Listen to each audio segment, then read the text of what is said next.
അവിടെ അവർ അപ്പോൾ ജീവൻ പ്രാപിക്കുന്നതേയുള്ളൂ.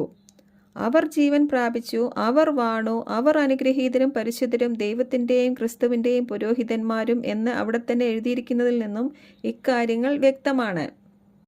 നമ്മൾ ഇതിനെല്ലാം മുൻപേ 6-ാം മുദ്രയിൽ റാപ്ചറായി 7-ാം അധ്യായത്തിൽ പുനരുത്ഥാന ശരീരം പ്രാപിച്ച് സ്വർഗത്തിൽ എത്തി നിൽക്കുന്നവരാണ്. എന്നാൽ 1000 ആണ്ടിന് ശേഷമാണ് അവർ ഈ സ്വർഗീയ ജെറുസലേം സിറ്റിയിലേക്ക് പ്രവേശിക്കുന്നത്. കാരണം അവർക്കൊരു ശബത്ത് വിശ്രമവും ഭൂമിയിൽ ഒരു ദൈവരാജ്യ വാഗ്ദാനവും ശേഷിക്കുന്നുണ്ടായിരുന്നു. അബ്രാഹത്തിൻ്റെ പരിച്ഛേദനത്തിൻ്റെ മക്കളായ അവർ അതും കൂടി പൂർത്തിയാക്കിയ ശേഷമേ ഇതിലേക്ക് പ്രവേശിക്കുകയുള്ളൂ. എന്നാൽ അങ്ങനെയൊരു പ്രമാണത്തിൻ്റെയോ ശബത്തിൻ്റെയോ ഭാഗമല്ലാതിരുന്ന നമ്മൾ ക്രിസ്തുവിലൂടെ അബ്രാഹം കാത്തിരുന്നതും ദൈവം സംവിധാനം ചെയ്തതും നിർമ്മിച്ചതുമായ സ്വർഗീയ നഗരത്തിലേക്ക് ക്രിസ്തുവിലൂടെ നേരിട്ട് പ്രവേശിച്ചിരിക്കുകയാണ്.